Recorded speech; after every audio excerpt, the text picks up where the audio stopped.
नमस्कार मंडळी, स्वागत आहे तुमचं उखाणा.मराठी या आपल्या युट्यूब चॅनलमध्ये। मंडळी, आपल्या या चॅनलवर आम्ही नेहमीच एक वेगळा विषय घेऊन उखाणे सादर करत असतो आणि त्या उखाण्यांना तुम्ही छान प्रतिसादही देता। त्यामुळे आजच्या व्हिडिओमध्ये उखाण्यांचा एक नवा कोरा विषय घेऊन मी आली आहे। मंडळी, महाराष्ट्रामध्ये संक्रांतीच्या दिवशी उखाणे घेण्याची जुनी परंपरा आहे। या दिवशी बायका हळदी कुंकू करतात आणि सुवासिनींना वाण देतात। त्यावेळी उखाण्यांची गरज पडतेच। त्यामुळेच मी तुमच्यासाठी घेऊन आली आहे मकर संक्रांतीचे स्पेशल उखाणे। चला तर मग उखाण्यांना सुरुवात करूया। उखाणा नंबर 1, तिळाचा हलवा चांदीच्या वाटीत। तिळाचा हलवा चांदीच्या वाटीत, रामांचं प्रेम हेच माझ्या सुखाचं गुपित। उखाणा नंबर 2, तिळगुळ घेण्यासाठी सर्वजण झाले गोळा।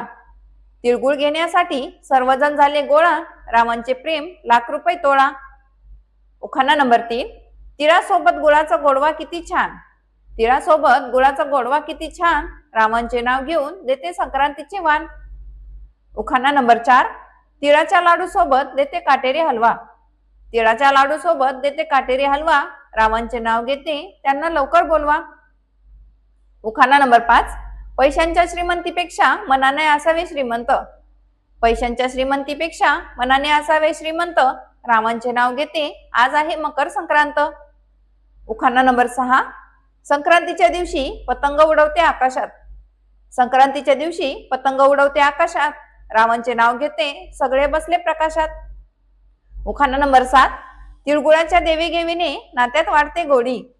तिळगुळाच्या देवीघेवीने नात्यात वाढते गोडी, रामांची आणि माझी अखंड राहो जोडी। उखाणा नंबर 8, सोसाट्याच्या वाऱ्याने सगळीकडे उडते धूळ। सोसाट्याच्या वाऱ्याने सगळीकडे उडते धूळ, रावांचे नाव घेऊन संक्रांतीला वाटते तिळगुळ। उखाणा नंबर 9, रुसलेल्या राधेला कृष्ण म्हणतो हास।